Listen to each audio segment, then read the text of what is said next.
Dear students अस्सलाम वालेकुम। Formal methods के इस टॉपिक में मैं आपको वेलकम कहता हूँ। इस टॉपिक में हम कंपोजिट ऑब्जेक्ट्स के मुतालिक बात करेंगे।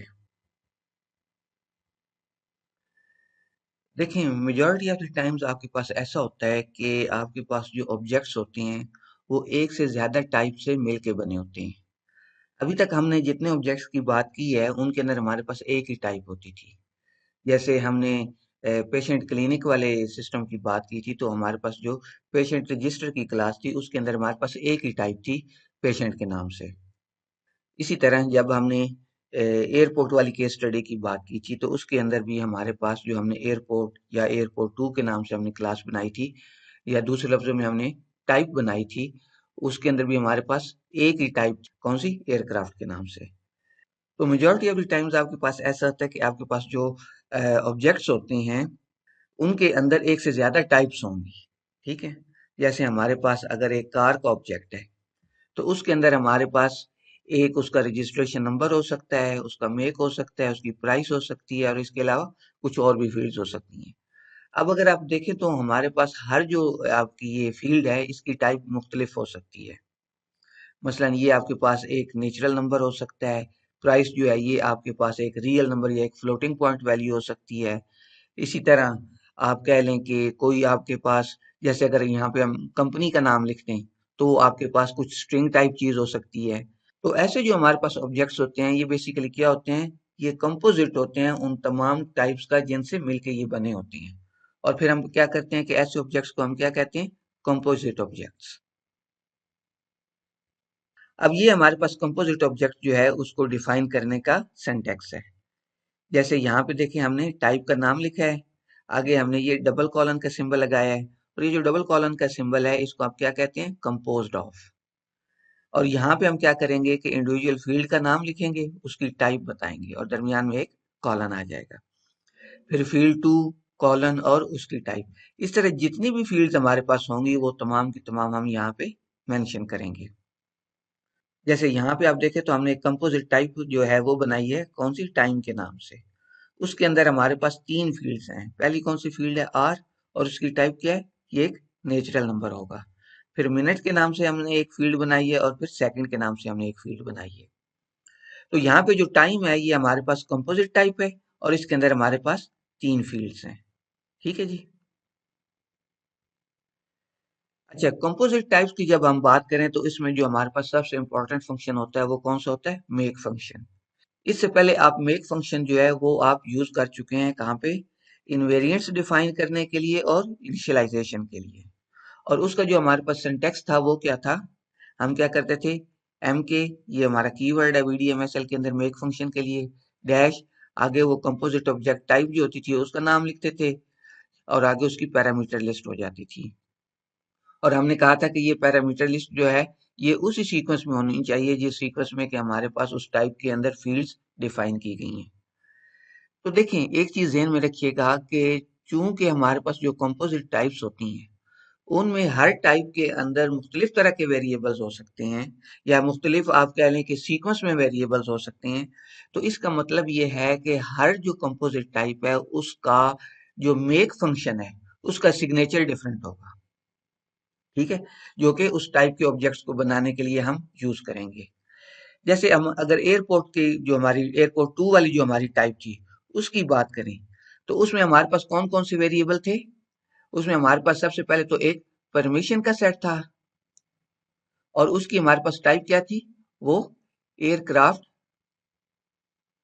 का एक सेट था हमारे पास। ठीक है। उसके बाद फिर हमारे पास लैंडेड के नाम से एक सेट था, उसकी भी टाइप यही थी कि ये एयरक्राफ्ट का एक सेट था। और फिर हमारे पास एक सर्कलिंग की सीक्वेंस थी। ठीक है, वो क्या थी, एयरक्राफ्ट वाली सीक्वेंस थी हमारे पास। ठीक है। तो जब भी आप किसी कंपोजिट टाइप का जो ऑब्जेक्ट होगा उसके मेक फंक्शन का सिग्नेचर बताएंगे तो उसका हमारे पास सिंटेक्स क्या होगा, उसके अंदर जितनी भी ये टाइप्स हैं, ठीक है, ये वाली टाइप्स, ये, ठीक है, इन तमाम को आप उसी सीक्वेंस में लिखेंगे जिस सीक्वेंस में ये हैं। जैसे यहाँ पे हमारे पास पहले क्या है, एयरक्राफ्ट का सेट है, तो हमने वो बता दिया। आगे ये आपने क्रॉस का सिंबल लगाना है। फिर दोबारा हमारे पास एयरक्राफ्ट का सेट है, आपने वो बता दिया। फिर हमारे पास एयरक्राफ्ट की सीक्वेंस है, तो आपने वो बता दी। फिर आप क्या करेंगे, एरो का सिंबल लगाएंगे और वो टाइप दोबारा से बता देंगे। ठीक है, तो इसका मतलब है कि जो हमारे पास नेक्स्ट टाइम एयरपोर्ट 2 के नाम से जब भी हमने कोई ऑब्जेक्ट बनाना होगा, तो वो उसके उसके अंदर जो पैरामीटर्स हैं उनका सीक्वेंस यही वाला होना चाहिए। ठीक है जी। अब अगर हम अपनी जो इससे पिछली स्लाइड में हमने ये टाइम वाली एग्जांपल देखी थी, ये वाली, ठीक है, तो जब हम इसका मेक फंक्शन बनाएंगे तो देखिए यहाँ पे हमारे पास पहली टाइप कौन सी है, नेचुरल नंबर, दूसरी भी नेचुरल नंबर और तीसरी भी नेचुरल नंबर। तो इस टाइप के लिए या इस कंपोजिट टाइप के लिए हमारे पास जो मेक फंक्शन है उसका सिंटैक्स क्या होगा, उसी तरह आप क्या करेंगे, मेक डैश टाइम कॉलन, पहली टाइप क्रॉस, दूसरी टाइप क्रॉस, तीसरी टाइप एरो और आगे उस कंपोजिट टाइप का नाम आपने बता दिया। तो ये बेसिकली सिग्नेचर्स हैं। ठीक है, ये आपको बताएगा कि नेक्स्ट टाइम वीडीएमएसएल की जो स्पेसिफिकेशन है उसके अंदर जब इस फंक्शन को कॉल किया जाएगा या इसको यूज करते हुए एक्चुअल ऑब्जेक्ट बनाया जाएगा, तो उसके अंदर जो पैरामीटर हैं उनकी टाइप और उनका सीक्वेंस क्या होगा। ठीक हो गया। अभी हम इसकी आगे एग्जांपल देखते हैं तो ये चीज आपको क्लियर हो जाएगी। तो यहाँ पे ये एग्जांपल आपको शो कर रही है कि आप मेक फंक्शन को यूज कैसे कर सकते हैं किसी भी टाइप का जो एक्चुअल ऑब्जेक्ट है उसको क्रिएट करने के लिए। तो जैसे टाइम वाली हमने अपनी कंपोजिट टाइप देखी थी, उसका ऑब्जेक्ट कंस्ट्रक्ट करने के लिए हम कैसे इस मेक फंक्शन को कैसे यूज कर रहे हैं। ये हमारे पास वो नया ऑब्जेक्ट है जो कि क्रिएट होगा, इक्वल का सिंबल, मेक टाइम, ठीक है, और आगे वो पैरामीटर लिस्ट, और ये पैरामीटर लिस्ट वही होनी चाहिए जो हमने सिग्नेचर के अंदर बताई है। तो अब जब हमने ये फंक्शन यूज किया है तो इसका क्या मतलब है कि एक नया ऑब्जेक्ट क्रिएट हो जाएगा सम टाइम के नाम से, और उसके अंदर जो आर है उसकी क्या वैल्यू होगी 16, मिनट जो है मिनट वाली जो फील्ड है उसकी वैल्यू क्या होगी 20, और सेकंड वाली जो फील्ड है उसकी टाइप क्या, उसकी वैल्यू क्या होगी 44। फिर हमने जो इससे पहले एग्जांपल देखी थी कि मेक फंक्शन को आप इनवेरिएंट्स डिफाइन करने के लिए भी यूज कर सकते हैं। तो बेसिकली यहाँ पे अगर आप देखें तो यूजर जो है वो तो कोई भी टाइप प्रोवाइड कर सकता है। फॉर एग्जांपल वो 44 की बजाय अगर 72 प्रोवाइड कर दे तो सेकंड्स जो होते हैं वो 72 तो नहीं होते। ठीक है, तो इसका मतलब है कि हम इन पैरामीटर लिस्ट के ऊपर इनवेरिएंट्स भी डिफाइन कर सकते हैं। तो वो उसके लिए हमारे पास ये आप सिंटैक्स पहले बाय द वे पढ़ भी चुके हैं। इनवेरिएंट टाइप वो मेक फंक्शन और टाइप का नाम, पैरामीटर लिस्ट और आगे वो कंडीशन। तो यहाँ पे हमने जो कंडीशन लगाई है वो क्या लगाई है कि हमारे पास आर जो है एच उसको रिप्रेजेंट कर रहा है, और मैंने आपको बताया था ना कि ये उसी सीक्वेंस में होनी चाहिए जिस सीक्वेंस में हमारे पास ये फील्ड्स हैं। ठीक है, ये वाली आर पहले है तो ये एच होगा, मतलब एच आर को रिप्रेजेंट करने के लिए जो वेरिएबल आप यूज कर रहे हैं वो पहले होगा, मिनट के लिए दूसरे नंबर पे और सेकंड के लिए तीसरे नंबर पे। तो ये वही सीक्वेंस होना चाहिए। तो आर के ऊपर हमने क्या कंस्ट्रेंट लगाया है कि ये it should be less than 24, and minute वाला जो वेरिएबल है that should be less than 60, and second should be less than 60। तो ये बेसिकली हमने मेक फंक्शन को ही यूज करते हुए दोबारा से इनवेरिएंट भी डिफाइन किया है। अब जब हमने किसी भी कंपोजिट ऑब्जेक्ट के अंदर किसी इंडिविजुअल फील्ड को रेफर करना हो, उसको रीड करना हो या उसको राइट करना हो, तो उसके लिए फिर हमारे पास क्या सिंटैक्स है, या दूसरे लफ्जों में उसके लिए हमारे पास ऑपरेटर कौन सा है, उसके लिए हमारे पास डॉट ऑपरेटर है। ठीक है, ये वाला आप करते क्या है कि उस ऑब्जेक्ट का नाम लिखते हैं, आगे डॉट लगाते हैं और उस फील्ड का नाम लिखते हैं। अब चाहे तो इस फील्ड को आप डिस्प्ले करवा लें या चाहे तो इस फील्ड को कोई नई वैल्यू असाइन करवा लें। जैसे यहाँ पे हमने जो सम टाइम वाला हमारा ऑब्जेक्ट है जो इसी पिछली स्लाइड में हमने क्रिएट किया है, उसकी मिनट वाली जो फील्ड है उसको हमने 20 वैल्यू असाइन की है। इसी तरह उसकी जो आर वाली फील्ड है उसको 16 वैल्यू असाइन की है। अब फर्ज करें हम इसकी मिनट वाली फील्ड के ऊपर कोई कंस्ट्रेंट लगाना चाहते हैं तो वो हम कैसे लगाएंगे, सम टाइम, या फॉर एग्जांपल हम ये चेक करना चाहते हैं कि वो 60 से लेस है या नहीं है। ठीक है, तो आप क्या करेंगे, सम टाइम, ठीक है, डॉट, आगे मैं सपोज आर वाली फील्ड चेक करता हूँ, लेस देन 12। ठीक है, तो इसका मतलब है कि हम ये चेक कर रहे हैं कि ये जो सम टाइम के अंदर आर वाली फील्ड है ये लेस देन 12 है या नहीं है। तो यहाँ पे भी हमने वही किया कि डॉट का ऑपरेटर लगा के आके उसकी फील्ड को रेफर कर लिया है। फिर हमारे पास आता है म्यू का फंक्शन। ये फंक्शन क्या करता है, it returns one composite object from another but one और मोर फील्ड्स चेंज। बाज़ औक़ात हमें क्या करना पड़ता है कि हमें एक ऑब्जेक्ट से कोई नया ऑब्जेक्ट क्रिएट करना पड़ता है लेकिन उसके अंदर कुछ फील्ड्स जो हैं उनको उनकी वैल्यू अपडेट करके। तो उसके लिए फिर हमारे पास कौन सा फंक्शन है, उसके लिए हमारे पास म्यू का फंक्शन है। जैसे यहाँ पे अगर आप देखें तो हम सम टाइम वाला जो हमारा ऑब्जेक्ट था उससे हम एक नया ऑब्जेक्ट बना रहे हैं न्यू टाइम के नाम से। और सिंटेक्स क्या होगा हमारे पास, म्यू वो आपका प्रीवियस ऑब्जेक्ट होगा और यहाँ पे आगे आपके पास उन फील्ड्स की लिस्ट होगी जिनकी वैल्यू आप अपडेट करना चाहते हैं। और ये जो सिंबल है ये मैप का सिंबल है। इसका मतलब क्या होता है कि यहाँ पर ये जो फील्ड है इसकी ये वाली वैल्यू, मैप जो होता है बेसिकली यहाँ पे हम जो चीज बताते हैं उसको इस वाली वैल्यू से वो लिंक कर रहा होता है, मैप कर रहा होता है। तो यहाँ पे अब बेसिकली इस म्यू फंक्शन के अंदर हम ये बता रहे हैं कि जो सम टाइम वाला ऑब्जेक्ट है इसके अंदर जो आर वाली फील्ड है उसकी जो प्रीवियस वैल्यू है उसको रिप्लेस कर दिया जाए नई वैल्यू के साथ, और नई वैल्यू हम क्या बता रहे हैं 15। तो इट मीन्स कि हमारे पास ये जो न्यू टाइम के नाम से ऑब्जेक्ट बनेगा इसके अंदर जो आर वाली फील्ड है उसकी प्रीवियस वैल्यू उसकी जो नई वैल्यू है वो क्या होगी, 15 होगी। ठीक है, बाकी जो मिनट और सेकंड वाली वैल्यूज हैं वो वही होंगी जो कि सम टाइम वाले ऑब्जेक्ट की वैल्यूज हैं। अब यहाँ पे अगर आप देखें तो हम क्या कर रहे हैं कि दिस टाइम जो हमने एक नया ऑब्जेक्ट बना रहे हैं हमारे पास जो सम टाइम के नाम से पुराना ऑब्जेक्ट था उसकी मदद से। और यहाँ पे जो हम पैरामीटर लिस्ट बता रहे हैं, मिनट को हम किस से रिप्लेस कर रहे हैं, जीरो से, और सेकंड को किस से रिप्लेस कर रहे हैं, जीरो से। तो अब जो नया हमारे पास दिस टाइम वाला ऑब्जेक्ट क्रिएट होगा उसके अंदर आर वाली वैल्यू वही होगी जो सम टाइम के आर के अंदर वैल्यू है, लेकिन मिनट वाली जो वैल्यू है वो जीरो हो चुकी होगी और सेकंड वाली वैल्यू जो है वो भी जीरो हो चुकी होगी।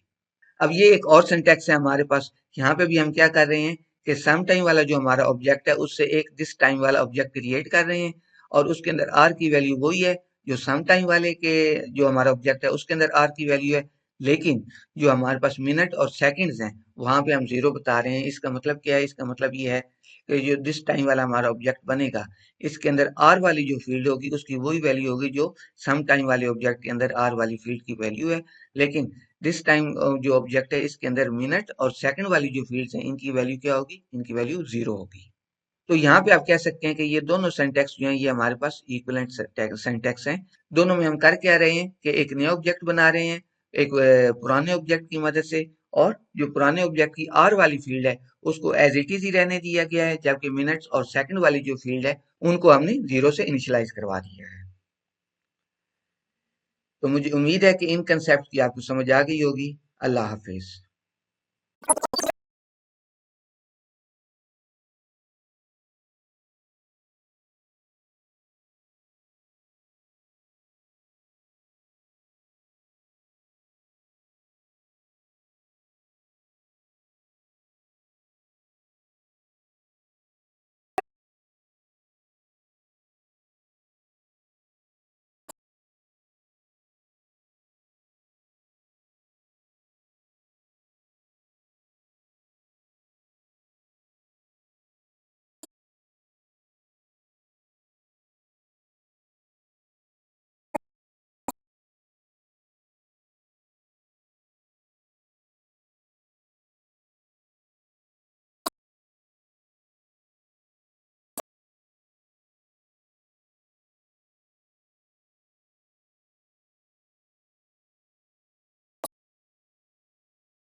डियर स्टूडेंट्स, अस्सलाम वालेकुम।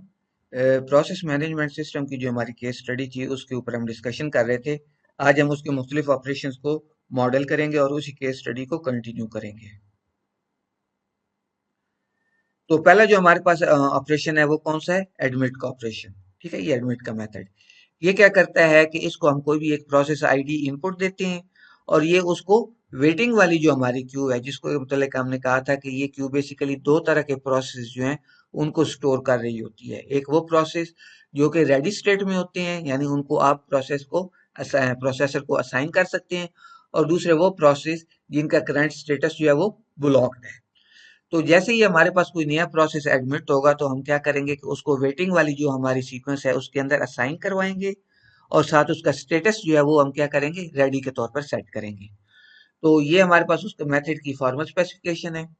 मेथड का नाम हो गया, एक हमने प्रोसेस का आईडी दिया एज ए इनपुट, और उसकी टाइप क्या है? स्ट्रिंग है।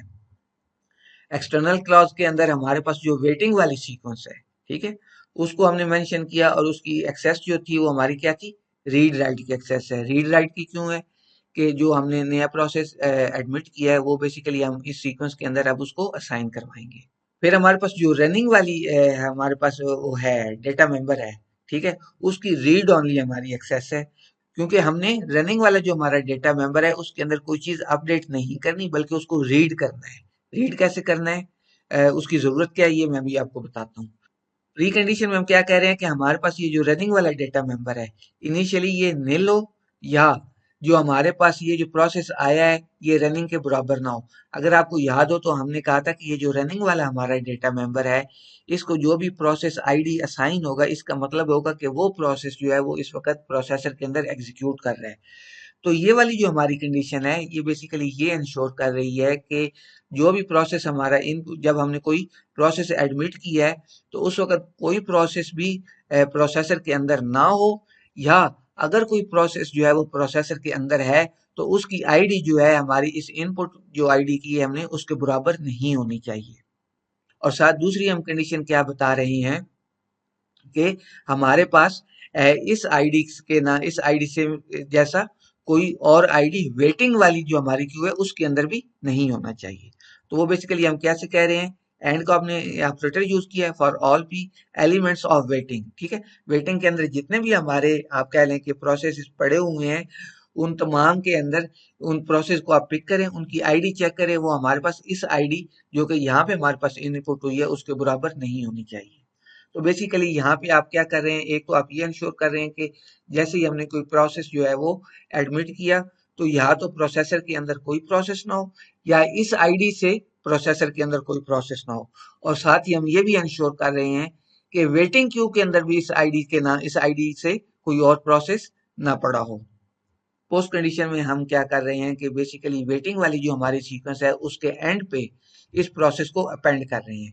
और इसको अपेंड कैसे कर रहे हैं, उसके लिए हमने मेक का फंक्शन यूज किया है, इस प्रोसेस का आईडी यूज किया है, और साथ हमने रेडी वाली स्टेट यूज किया है।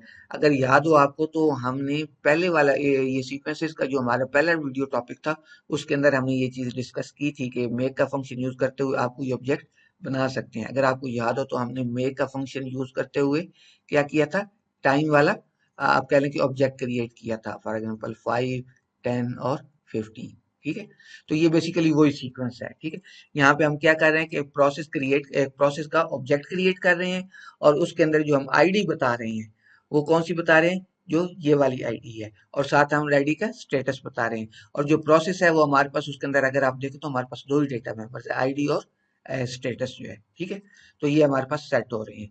तो हमारे पास जो वेटिंग वाली आप कह लें कि क्यू है, उसके एंड के उसके टेल के ऊपर बेसिकली ये वाला प्रोसेस भी जो है ये अपेंड हो जाएगा। फिर हमारे पास डिस्पैच का मेथड है। डिस्पैच का मेथड क्या करता है कि ये नेक्स्ट प्रोसेस जो कि रेडी स्टेट में है, ठीक है, उसको पिक करता है और प्रोसेसर को असाइन कर देता है, या दूसरे लफ्जों में ये रनिंग वाले डेटा मेंबर को असाइन करता है। इसकी स्पेसिफिकेशन देख लेते हैं। एक्सटर्नल क्लॉज में हम क्या कर रहे हैं कि ये रनिंग वाला डेटा मेंबर है, और उसकी एक्सेस हमने क्या बताई है, रीड राइट। अब हम रीड और राइट दोनों एक्सेस बता रहे हैं, क्योंकि अब इसको हमने एक नया प्रोसेस जो है वो असाइन करवाना है। हमारे पास वेटिंग जो है इसकी भी एक्सेस रीड राइट है। इसकी एक्सेस क्यों रीड राइट है, क्योंकि जो प्रोसेस इस रनिंग को असाइन होगा वो बेसिकली वेटिंग वाली सीक्वेंस से ही असाइन होगा। जब वो वेटिंग वाली सीक्वेंस से असाइन होगा तो इसका मतलब है कि वेटिंग वाली सीक्वेंस से हम उसको रिमूव करेंगे, इसलिए इसकी एक्सेस जो है वो रीड राइट की है। प्री कंडीशन के अंदर हम क्या बता रहे हैं कि करंटली रनिंग जो है उसके अंदर कोई प्रोसेस ना हो, ठीक है, और हमारे पास जो वेटिंग वाली आप कह लें कि सीक्वेंस है उसके अंदर एक प्रोसेस ऐसा होना चाहिए जिसका स्टेटस जो है वो रेडी हो। ठीक हो गया। फिर हमारे पास क्या है, पोस्ट कंडीशन, थोड़ी सी कॉम्प्लिकेटेड है, मैं आपको समझा देता हूँ।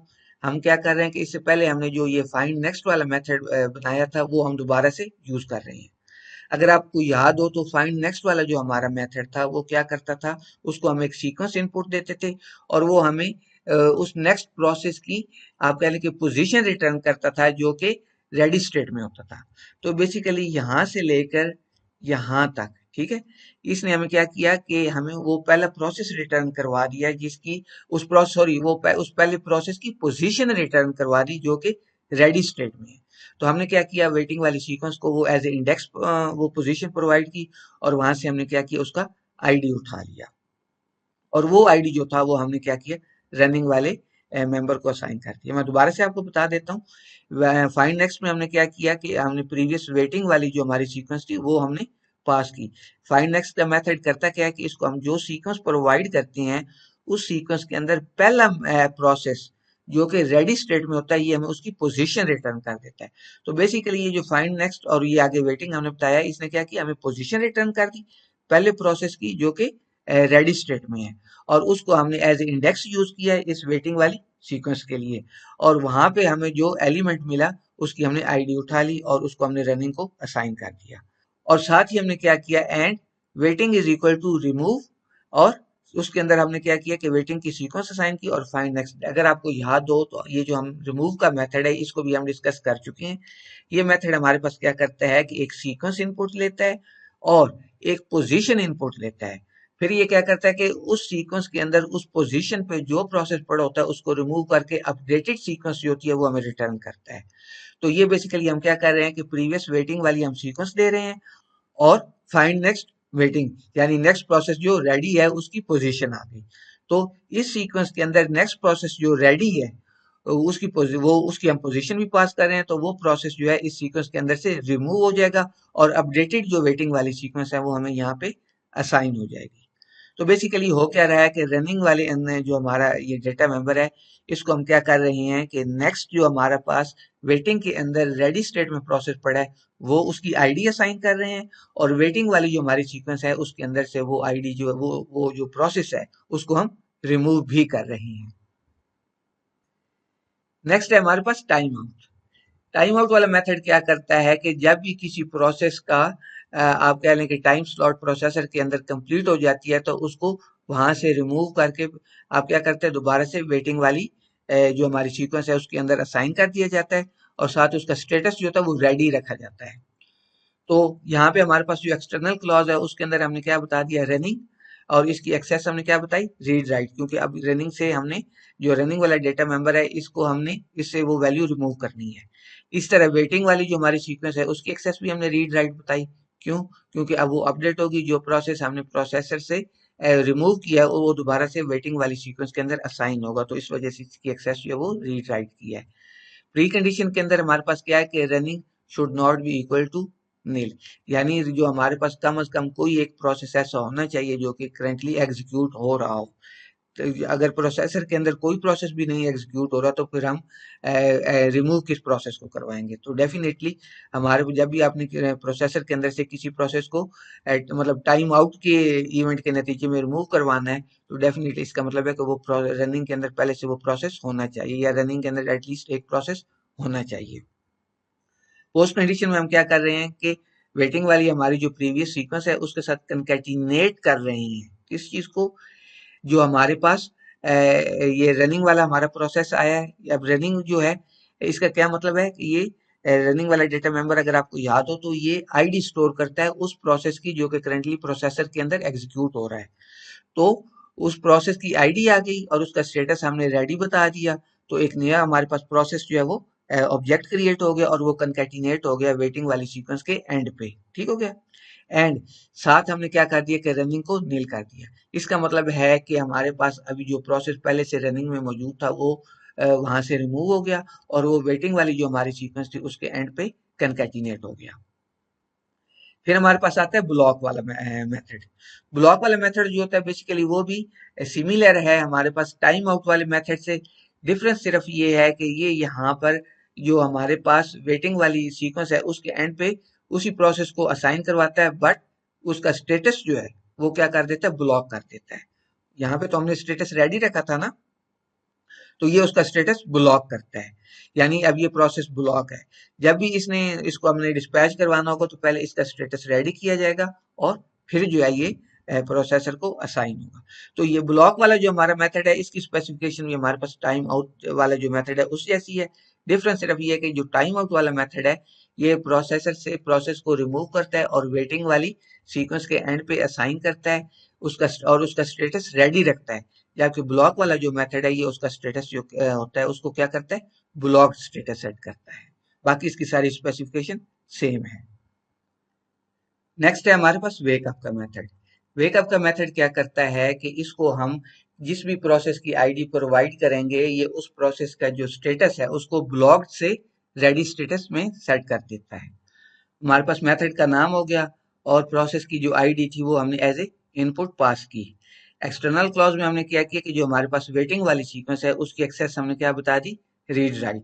रीड राइट क्यों बताई, क्योंकि हमारे पास वेटिंग वाली जो सीक्वेंस है इसके अंदर वो तमाम प्रोसेस पड़े हुए हैं जिनका स्टेटस ब्लॉक है और उनमें से हमने इस आईडी वाले प्रोसेस का स्टेटस जो है वो ब्लॉक से रेडी में चेंज करना है। तो डेफिनेटली फिर हमारे पास वेटिंग वाली जो सीक्वेंस है ये अपडेट होगी। तो इस वजह से हमने इसकी एक्सेस जो है वो क्या बताई है, रीड राइट बताई है। और उसकी प्री कंडीशन हम क्या बता रहे हैं कि हमारे पास जो आप कह लें कि वेटिंग वाली जो हमारी सीक्वेंस है उसके अंदर इस आईडी वाला जो प्रोसेस है उसका स्टेटस क्या होना चाहिए, ब्लॉक होना चाहिए। और ये चीज हम कैसे बता रहे हैं, ये हम इस तरह बता रहे हैं कि हमने क्या किया कि पहले फाइंड पोजीशन का मेथड कॉल किया, उसके अंदर हमने वेटिंग वाली सीक्वेंस सेंड की और इस प्रोसेस का आईडी सेंड किया। तो बेसिकली इसने क्या किया कि हमें उस प्रोसेस का आप कह लें कि पोजीशन रिटर्न कर दी। हमने क्या किया कि उस पोजीशन के ऊपर ये जो प्रोसेस पड़ा हुआ था उसका स्टेटस जो था वो हमने कंफर्म किया कि क्या वो ब्लॉक्ड है या नहीं है। तो ये प्री कंडीशन हो गई, यानी जिस प्रोसेस को आपने जिसका स्टेटस आपने रेडी करना है या जिसको वेकअप करना है उसका पहले से स्टेटस क्या होना चाहिए, ब्लॉक होना चाहिए। पोस्ट कंडीशन के अंदर हम क्या कर रहे हैं कि ओवरराइड ऑपरेटर यूज कर रहे हैं। प्रीवियस हमारे पास सीक्वेंस आ गई और इस हमारे पास ये जो हमने आईडी सेंड किया था इसकी हमने पोजीशन ले ली, ठीक है। यहाँ पे हमारे पास उसकी पोजीशन आ गई और ये हमारे पास मैप आ गया और यहाँ पे हमने उसकी नई वैल्यू बता दी। और नई वैल्यू के हमने कैसे बताई, मेक का फंक्शन का यूज करते हुए हमने एक प्रोसेस क्रिएट कर लिया नया और वही आईडी बता दी जो हमने एज ए इनपुट ली थी और स्टेटस जो था वो हमने साथ रेडी बता दिया। तो फॉर एग्जाम्पल हमारे पास सीक्वेंस जो थी उसके अंदर P1 पड़ा हुआ था, P2 था, P3 था, P4 था। हम सपोज करते हैं कि इस ये जो P3 था इसका प्रीवियस स्टेटस जो था वो क्या था, ब्लॉक स्टेटस था। तो अब दोबारा से हमारे पास यही प्रोसेस जो है यहाँ पे आएगा लेकिन इसका स्टेटस जो है वो ब्लॉक की बजाय क्या हो चुका होगा, रेडी हो चुका होगा। फिर हमारे पास जो मेथड है वो कौन सा है, टर्मिनेट का। ये मेथड सिंपली क्या करता है कि प्रोसेसर के अंदर जो प्रोसेस पड़ा होता है उसको वहां से रिमूव करता है। तो दूसरे लफ्जों में हमारे पास ये जो रनिंग वाला डेटा मेंबर है इसको ये नील असाइन कर देता है। स्पेसिफिकेशन इसकी बहुत सिंपल है, कोई इसका आर्गुमेंट नहीं है, कोई रिटर्न टाइप नहीं है। अच्छा सॉरी, ये यहाँ पे ये एक ही वो है, डबल नहीं है, ठीक है। तो यहाँ पे क्या हमारे पास एक्सटर्नल क्लास, फिर हमारे पास क्या है, रनिंग वाली है, रनिंग का डेटा मेंबर है और इसकी एक्सेस हमने क्या बताई है, रीड राइट बताई है, ठीक हो गया। प्री कंडीशन हमारे पास क्या है कि it should not be equal to nil, यानी पहले से कोई एक प्रोसेस जो है वो अंदर प्रोसेसर के अंदर एग्जीक्यूट हो रहा होना चाहिए। और पोस्ट कंडीशन में हमने क्या किया कि उसको नील असाइन कर दिया रनिंग को, यानी वो जो प्रोसेस पहले से एग्जीक्यूट हो रहा था वो अब रिमूव हो चुका है। अच्छा, तो एक चीज आप नोट करें कि अभी तक हमने जो स्पेसिफिकेशन स्टडी की हैं उसमें हमारे पास जो एक्सप्रेशंस थे वो काफी कम्प्लेक्स हो गए थे। हालांकि हमने कोशिश तो की है कि हम जो हमारे पास पहले से बिल्ट इन फंक्शंस हैं, ठीक है, इनको हम यूज करते हुए थोड़ा सा एक्सप्रेशंस जो हैं उनकी कम्प्लेक्सिटी को कम करें। लेकिन इसके बावजूद ये एक्सप्रेशन जो है ये काफी कम्प्लेक्स हैं और इनको काफी हद तक रीड करना जो है वो एक आप कह लें कि एक टफ टास्क है। तो उसके लिए फिर हमारे पास VDMSL के अंदर एक क्लॉज है जिसको हम लेट इन कहते हैं, ठीक है। इसकी मदद से हम एक्सप्रेशंस को फर्दर सिंप्लीफाई कर सकते हैं और रीडेबल बना सकते हैं। उसमें हम करते क्या है कि हमारे पास किसी भी कम्प्लेक्स एक्सप्रेशन के अंदर कोई भी एक जो सब एक्सप्रेशन होगा उसको हम एक नेम असाइन कर देते हैं या एक एलियस असाइन कर देते हैं, और फिर उस कम्प्लेक्स एक्सप्रेशन के अंदर जहां जहां पे ये वाला सब एक्सप्रेशन आएगा हम उसकी जगह सिंपली उसका नाम यूज कर लेते हैं। तो इसकी मैं आपको एग्जांपल दे, और जो इसमें हमारे पास कीवर्ड्स हैं वो कौन से, लेट और इन। लेट के बाद आप क्या करते हैं कि उस सब एक्सप्रेशन का नाम बताते हैं, और इन में आप क्या करते हैं कि उस नाम को यूज कर रहे होते हैं। इसकी मैं आपको एग्जांपल बता देता हूं, इसको रिमूव कर लेते हैं। तो अगर आप यहाँ पे देखें तो बेसिकली हमारे पास ये एक कम्प्लेक्स एक्सप्रेशन है। हम कर क्या रहे हैं कि अब यहाँ पे हम लेट इन की क्लॉज यूज करते हुए जो हमारा ये एक्सप्रेशन था फाइंड नेक्स्ट, ठीक है, और ये यहां से लेकर ये यहां तक, ठीक है, इस एक्सप्रेशन को हम क्या कर रहे हैं, इसका एक नया नाम डिफाइन कर रहे हैं और इसको हम क्या कर रहे हैं कि ये नेक्स्ट के बराबर है। फिर हमारे पास क्या आ गया, इन। अब यहाँ पे हम ये सारे का सारा एक्सप्रेशन लिखेंगे, लेकिन इसकी जगह पे इसका नाम लिख दिया जाएगा। तो बेसिकली अब होगा क्या, इन, ये रनिंग एज इट इज आ गया, इज इक्वल टू वेटिंग, और इस सारे की जगह क्या आ गया, नेक्स्ट, ये उसका नाम आ गया, डॉट आईडी आ गया, ठीक है। एंड ये हमारे पास वो एंड वाली कंडीशन आ गई, waiting is equal to remove waiting, और इस फाइंड नेक्स्ट ये जो हमारे पास है ये, ठीक है, ये वाला, ठीक है, ये भी इसकी जगह हमने क्या कर दिया, जो कि हमने ये नेक्स्ट डिफाइन किया था तो उसको यहाँ पे एज ए उसका एलियस यूज कर लिया या उसका नाम यूज कर लिया। तो अब अगर आप देखें तो हमारे पास ये जो सारा एक्सप्रेशन है इसकी जगह पे हमने क्या कर दिया, इसकी कम्प्लेक्सिटी को काफी हद तक हमने रिड्यूस कर दिया है। सिंटैक्स वही रहेगा, पोस्ट कंडीशन में के अंदर ये था तो वो एज इट इज रहेगी, सिर्फ हमने क्या किया कि लेट के नाम से लेट वाला कीवर्ड यूज करते हुए इस सब एक्सप्रेशन का नाम डिफाइन किया, और इनके बाद वो सारे का सारा एक्सप्रेशन आया, और जहां पे ये सब एक्सप्रेशन आ रहा था जिसका कि हमने एक नया नाम रखा था, उस सब एक्सप्रेशन की जगह उसका हमने नाम यूज कर लिया। अब यहाँ पे हमारे पास ये एक कम्प्लेक्स एक्सप्रेशन है, हम क्या कर रहे हैं कि यहाँ पे हम let position is equal to find position waiting और आईडी इन, ठीक है, तो उसका हमने एक नया नाम रख दिया पोजीशन इन। आगे वो सारे का सारा एक्सप्रेशन एज इट इज आएगा, वेटिंग, और जो ये हमने यहाँ पे ये फाइंड पोजीशन वाले फंक्शन का नाम रखा था, तो इस सारे की जगह ये वो हमारे पास सिंपल वो एक पोजीशन का हमने वेरिएबल यूज कर लिया, dot status is equal to blocked हो गया, ठीक हो गया जी। इस तरह यहाँ पे हमने क्या किया कि फाइंड पोजीशन का उसका एक एलियस डिफाइन कर लिया, उसका एक नाम डिफाइन कर लिया, और एक्सप्रेशन के अंदर, ठीक है, एक्सप्रेशन के अंदर जहां पे हमारे पास फाइंड पोजीशन आ रहा था उसकी जगह पे हमने ये पोजीशन वाला वेरिएबल यूज कर लिया। Waiting is equal to previous value of waiting, override operator, और यहाँ पे अगर आप देखें तो ये फाइंड पोजीशन का पूरा फंक्शन था, उसकी जगह सिंपली हमने ये उसका एलियस यूज किया, और आगे हमने ये सारे का सारा हमारा ये वाला एक्सप्रेशन एज इट इज आ गया। फिर हमारे पास जो लैटिन की क्लॉज है इसको आप नेस्टेड फॉर्म में भी यूज कर सकते हैं। मसलन अगर आप यहाँ पे देखें तो हमने क्या किया है कि जो हमारा ये फाइंड पोजीशन वाला फंक्शन था, ठीक है, इसको हमने इसका एक एलियस असाइन किया या इसको एक नाम दे दिया पोजीशन का। इन आगे पूरा एक्सप्रेशन लिखने की बजाय ये जो हमारा सब एक्सप्रेशन था इसको भी हमने एक एलियस असाइन कर दिया, किस नाम से, वेट प्रोसेस के नाम से, ठीक है। और फिर हमारे पास दोबारा इन आ गया, और क्योंकि ये आप दोबारा यहाँ पे हम एक एलियस असाइन कर रहे हैं तो इन के बाद दोबारा से ये लेट का कीवर्ड आएगा, ठीक है, उसके बाद ये फिर इनका हमारे पास कीवर्ड है, और ये एक्सप्रेशन जो है ये सारे का सारा लिखा जाएगा, लेकिन अब इन सब एक्सप्रेशन की बजाय उनके नाम रखे जाएंगे। तो जैसे in waiting is equal to, ये एज इट इज आ गया, प्रीवियस वैल्यू ऑफ वेटिंग ये वाली, ये हमारे पास ओवरराइड का ऑपरेटर ये आ गया, और ये जो फाइंड पोजीशन का फंक्शन था इसकी जगह हमने ये एलियस यूज कर लिया पोजीशन, आगे ये मैप वाला ऑपरेटर, और ये जो हमारे पास अब एक्सप्रेशन था इसकी जगह हमने इसका एलियस यूज कर लिया वेक प्रोसेस के नाम से, ठीक है। तो इस तरह आप क्या कर सकते हैं कि लेटिन की क्लॉज यूज करते हुए जो कम्प्लेक्स एक्सप्रेशन होते हैं उनको आप सिंप्लीफाई कर सकती हैं। तो मुझे उम्मीद है कि इन टॉपिक्स की आपको समझ आ गई होगी। अल्लाह हाफिज।